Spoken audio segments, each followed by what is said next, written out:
Mesdames, Messieurs, bonsoir, je suis très heureux de vous retrouver à la présentation de votre journal sur Monaco Info dont voici les titres. À la veille du grand départ de la Vuelta 2026 à Monaco, nous suivrons le dernier entraînement de notre coureur monégasque Victor Langelotti, engagé avec l'équipe XDS Astana. L'ancien coureur professionnel Nicolas Roche sera notre invité ce soir. Il est l'ambassadeur du grand départ de la Vuelta 2026. Nous évoquerons ensemble forcément ses souvenirs sur le Tour d'Espagne et le tracé du contre-la-montre inaugural. La Vuelta à Monaco, c'est aussi un petit bout d'Espagne en principauté. Et dans cet esprit, les motards de la Guardia Civile ont rencontré les carabiniers du Prince ce matin pour un échange professionnel. Et puisqu'il n'y a pas que le vélo dans la vie, nous vous emmènerons à la médiathèque Caroline qui propose cet été une programmation spéciale entre lecture et séances de cinéma. Démarrons cette édition en plongeant dans les aménagements de la place du Casino et du boulevard Albert Ier. Dès ce matin, 6h, plusieurs centaines de techniciens se sont affairés pour métamorphoser ces lieux cultes en ligne de départ et d'arrivée. Après un peu plus de 9 km dans les rues de Monaco, les coureurs arriveront à pleine vitesse sur le boulevard Albert Ier pour tenter d'être le premier leader de cette Vuelta 2026. Et puis ce 81e Tour d'Espagne comptera dans ses rangs le grimpeur monégasque Victor Langelotti. Membre de l'équipe XDS Astana, il participera pour la 3e fois de sa carrière à cette épreuve. Frédéric Hélion et Camille Caloni l'ont suivi lors de son dernier entraînement dans l'arrière-pays. C'est son terrain de jeu de prédilection. Quand la pente est raide et que l'altitude augmente, là où les grosses cuisses du peloton tirent la langue, lui se dresse sur les pédales et peut exprimer tout son talent. À 31 ans, Victor Langelotti va prendre samedi le départ du Tour d'Espagne pour la 3e fois de sa carrière. Une Vuelta particulière pour lui qui s'élancera de Monaco. C'est une opportunité unique. Je pense que c'est assez rare dans la vie d'un coureur de pouvoir prendre le départ d'un grand tour chez soi, sa ville natale. Je pense que c'est vraiment rarissime d'avoir quelques coureurs qui ont dû vivre ça. Et non, avoir cette opportunité-là, c'est juste quelque chose d'incroyable. Ça fait maintenant un petit moment qu'on sait que Monaco va accueillir le grand départ de la Vuelta et l'excitation fait que monter. Là, on n'est plus qu'à quelques heures du grand départ, donc j'ai vraiment hâte d'y être. Après 2 mois sans courir, Victor a participé au Tour de Pologne afin de retrouver le fameux rythme de course. Avec un stage en altitude à Isola 2000, il arrive prêt pour cette Vuelta, une course où il s'est révélé aux yeux du grand public en 2022. J'avais été appelé en dernière minute pour le grand départ aux Pays-Bas et du coup j'en ai un souvenir juste génial. Et après quelques étapes, je crois la 5e ou 6e étape, j'avais pu prendre le maillot de meilleur grimpeur. Et c'était la première fois que je prenais un maillot distinctif sur un grand tour. Première fois pour un monégasque qui portait un maillot distinctif. Et du coup, c'est des souvenirs juste géniaux. Le podium d'un grand tour et puis après porter le maillot pendant 3 jours. C'est quelque chose de vraiment spécial et encore à ce jour, c'est parmi mes meilleurs souvenirs sur un vélo. Le grimpeur monégasque espère remplir encore un peu plus sa boîte à souvenirs en performant sur cette Vuelta. Libéré d'un rôle quasi exclusif d'équipier au service de son leader chez Ineos, Victor aura plus de liberté chez Astana au sein d'un collectif de chasseurs d'étapes. L'objectif, il n'a pas changé énormément, ce serait toujours le rêve, ce serait de gagner une étape, clairement. Et après, être présent à l'avant de la course, être acteur de la course. Et déjà dans un premier temps, se faire plaisir à Monaco sur le chrono de samedi. Mais après, sur les 3 semaines, ça sera aller chercher des étapes et une belle présence à l'avant sur les échappées notamment. Et pour encourager Victor Langelotti au bord de la route, il sera facilement repérable au sein du peloton, puisqu'il portera pendant toute la Vuelta son maillot distinctif, rouge et blanc, de champion de Monaco. Ces entraînements, notre invité du jour les a bien connus. Nicolas Roche, ancien coureur cycliste professionnel, est avec nous pour évoquer le grand départ de la Vuelta ce samedi. Bonsoir Nicolas. Bonsoir Yannick. On vient de voir le dernier entraînement de notre coureur monégasque Victor Langelotti. Je voulais savoir quel souvenir vous gardez de ces tout derniers coups de pédale avant le départ d'une grande course. Il y a un grand stress, il y a un conflit entre l'excitation et en espérant que tout se passe bien. On a aussi la peur de mal faire.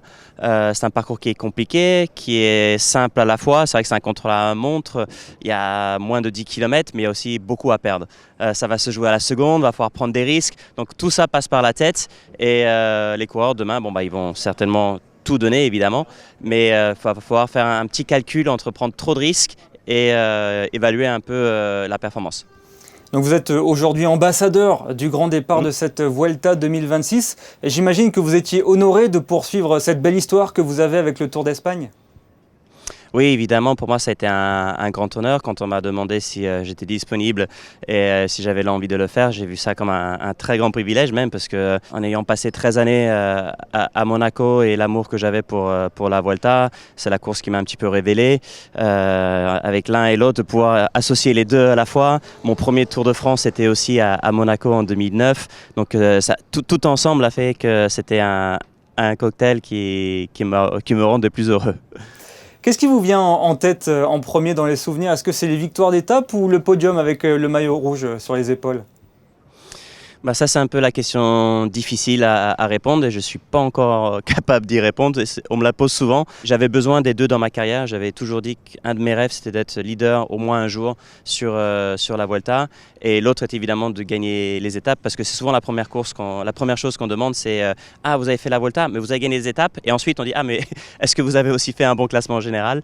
Donc, je vais quand même peut-être pencher plus sur les victoires d'étape. Bon, en tant qu'ambassadeur du grand départ, vous avez activement participé à la promotion de ce contre-la-montre inaugural et je crois savoir aussi que vous avez influé sur le tracé. Oui, c'est vrai que j'ai vraiment poussé sur la partie de Fontvieille. C'était un quartier où je passais énormément de temps. Et quand on a parlé du contre-la-montre, qu'il fallait qu'il soit 100% exclusif à Monaco, j'ai dit mais pourquoi est-ce qu'on n'exploite pas plus le port de Fontvieille? C'est vrai qu'au départ, il y avait des complications. C'est assez étroit. On ne sait pas trop comment gérer s'il y a un problème mécanique. Tout ça, ça a été résolu. Et j'ai vraiment hâte de voir mes amis assis sur le bord de la terrasse et me donner un peu leur retour demain soir. Par rapport au contre-la-montre qui passe sur les quais. C'est un tracé sur lequel vous auriez aimé pédaler ? Ah oui, je pense que totalement, c'est un tracé, peu importe la difficulté du tracé ou la distance, juste le fait de partir de la place du Casino, de faire un petit peu le circuit un peu historique, de passer devant les monuments, en plus d'être on va dire le lieu de résidence, ça fait vraiment rêver. C'est vrai que j'en parlais hier avec Jakob Fuglsang et on pensait que c'était le petit pincement au cœur, on disait ouais, c'est vrai que c'est très sympa d'être ici de l'autre côté des barrières avec l'organisation, mais de prendre le départ sur la lance du rampement en sortant du Casino, c'est vrai que ça aurait été quelque chose d'exceptionnel.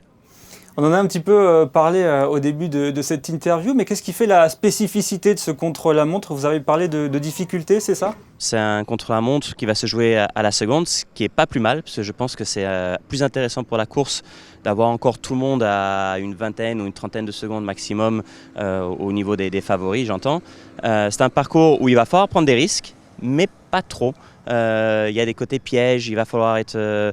On va vraiment voir les coureurs qui sont spécialistes et puis les coureurs qui sont pour la gagne au général.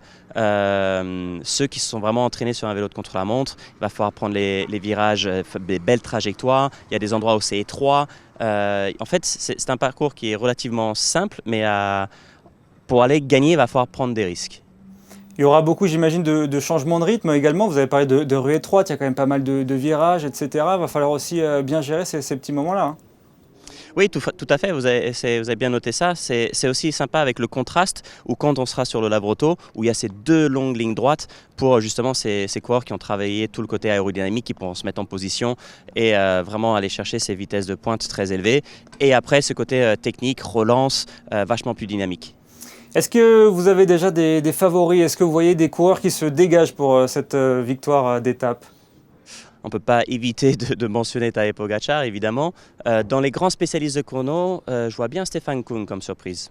Alors, il y aura aussi Joshua Tarling de l'équipe Netcompany Ineos qui a donc confirmé sa présence sur cette Vuelta une semaine après le décès tragique de son petit frère Finlay sur le Tour du Portugal. Bon, on imagine qu'il aura à cœur de briller pour sa famille, forcément. Oui, forcément, en plus, on sait que c'est un grand spécialiste de la discipline, que ce soit sur le contre-la-montre ou tout au long de la Vuelta. Je pense que s'il est ici, c'est aussi parce que ça va lui faire du bien d'être sur le vélo, ça va lui faire du bien d'être en course et, comme vous avez mentionné, de donner un petit symbole de respect à son frère. On suivra ça avec beaucoup d'attention. Merci Nicolas Roche d'avoir été avec nous. Je vous souhaite un très bon grand départ de cette Vuelta 2026. Merci à vous. Merci, bonne soirée. Toujours dans le cadre de la Vuelta, une rencontre professionnelle s'est tenue ce matin place du Palais, celle des motards de la Guardia Civile et des carabiniers du Prince. Un échange autour de l'encadrement des coureurs cyclistes pendant la course. Christinda Petit-Thomel et Hugo Comassa étaient sur place. Regardez leur reportage. Ils sont arrivés hier soir à Monaco, 59 motards de la Guardia Civile, tout un détachement espagnol venu en amont de la Vuelta. Ce matin, place du Palais, ils ont rencontré les 11 motards des carabiniers du Prince, ainsi que leur commandement en présence du prince Albert II. Il y a 59 motards de la Guardia et le commandement. Donc en tout, on a 85 personnels de la Guardia Civile qui sont arrivés hier soir et qui sont là pour toute l'organisation et surtout l'escorte des cyclistes pendant le prologue et pour le départ. C'est avant tout un échange de compétences entre les deux forces, car les carabiniers du Prince assurent aussi la logistique du séjour espagnol, hébergement des motos, accueil des motards pour le déjeuner, une organisation à régler dans les moindres détails. Ce sont des militaires, donc on a naturellement un lien et on les découvre. Donc c'est toujours intéressant de découvrir une autre unité avec des spécificités qui sont aussi celles des motocyclistes. Donc c'est toujours un plaisir d'accueillir, je dirais, une unité sœur au sein de la principauté. Sur la Vuelta, la sécurité sera assurée par la Guardia Civile qui encadrera, comme le veut la coutume, les coureurs. Mais demain, pour le contre-la-montre, les carabiniers du Prince rejoindront le dispositif, une escorte en binôme avec leur homologue espagnol sur un parcours qui partira place du Casino. Rendez-vous donc demain sur la place pour le grand départ de cette Vuelta. Coup de projecteur à présent sur une collaboration exclusive. En marge du départ de la Vuelta, Stage Vélo et Stars of Monaco se sont associés pour créer une série limitée de vélos inédits. Toutes les explications dans ce reportage de Frédéric Elion sur des images de Julien Laugier. Une belle histoire d'amitié qui débouche sur de beaux projets. Dans le cadre du grand départ de la Vuelta en Principauté, Stage Vélo et le Stars of Monaco se sont associés pour lancer le Nomad Stars of Monaco Edition, une série exclusive de vélos électriques produite en édition limitée. Je pratique avec Stage Vélo, c'est mon outil de circulation qui est le meilleur dans la Principauté. Et aujourd'hui, avec le nouveau départ du Star of Monaco, on s'est dit on ne peut pas laisser les vélos de la même couleur. Donc Thierry les a retagués avec le nouveau logo et c'est super. Et donc on a profité aussi avec ce Tour d'Espagne qui démarre ici, de faire une petite présentation pour nos clients. Donc on a créé en fait 2 versions autour du vélo électrique, notre modèle le Nomad, en 2 versions, 2 couleurs, aux couleurs du Stars of Monaco. C'est un vélo électrique, c'est un cadre qui a été réalisé en carbone. C'est notre modèle phare aujourd'hui. On a un moteur Polini, on essaye aujourd'hui de pousser au maximum la personnalisation. En termes d'autonomie aujourd'hui, on peut dire tout ce qu'on veut. Aujourd'hui, tout dépend de l'utilisation. Si vous utilisez à pleine puissance, si vous utilisez aujourd'hui beaucoup de montées, on peut dire aujourd'hui que normalement, en mode standard, on doit être aux alentours de 70 km. Édition limitée, ça veut dire qu'il y en a combien ? Alors, 10 de chaque couleur.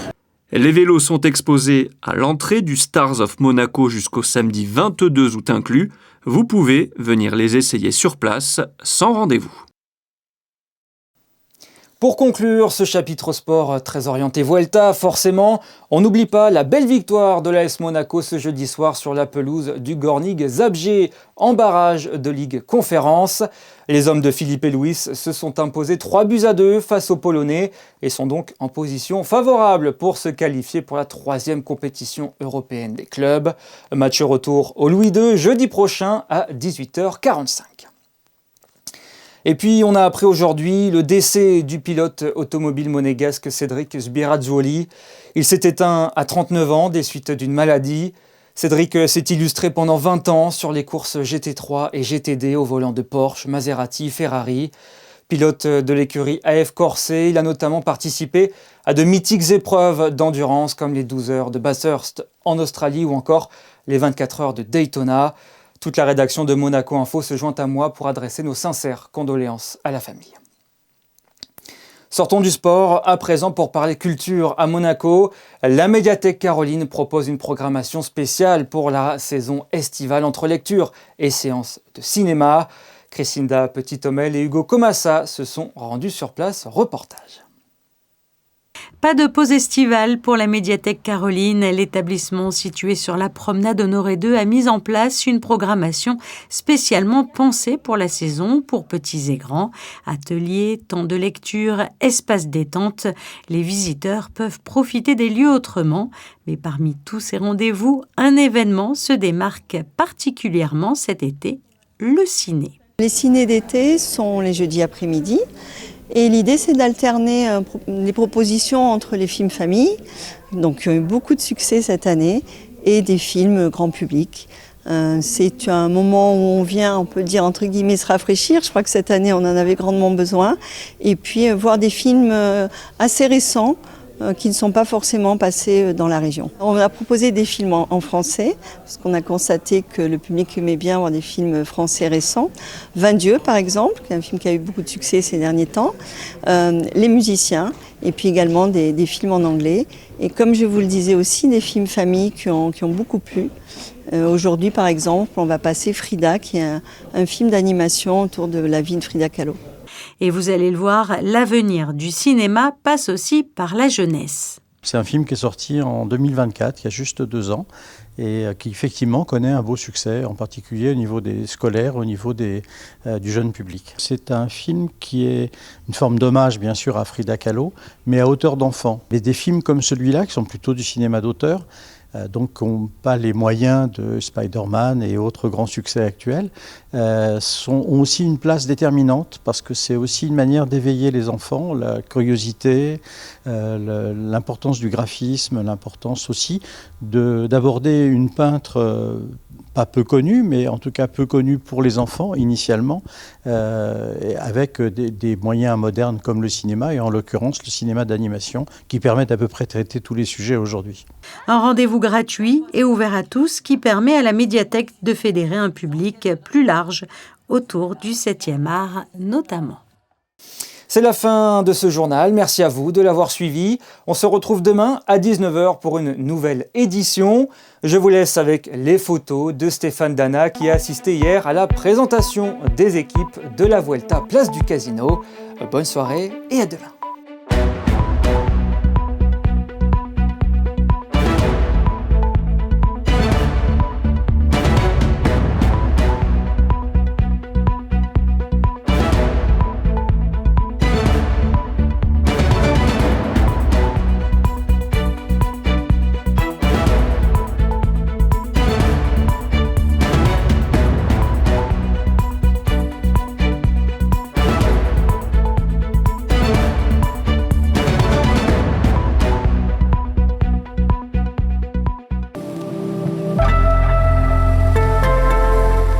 Bonsoir à toutes et à tous. Samedi, fini la pluie, le soleil fera son grand retour et brillera du matin au soir. Une bonne nouvelle pour tous les coureurs qui prendront le départ de la Vuelta. Les températures seront comprises entre 20 et 29 degrés. Pour les baigneurs, l'eau sera à 24. Samedi 22 août, n'oubliez pas de souhaiter une bonne fête au Fabrice. Ce sera également l'anniversaire de Dua Lipa ou de la légende du tennis Mats Wilander. Une très bonne soirée sur Monaco Info.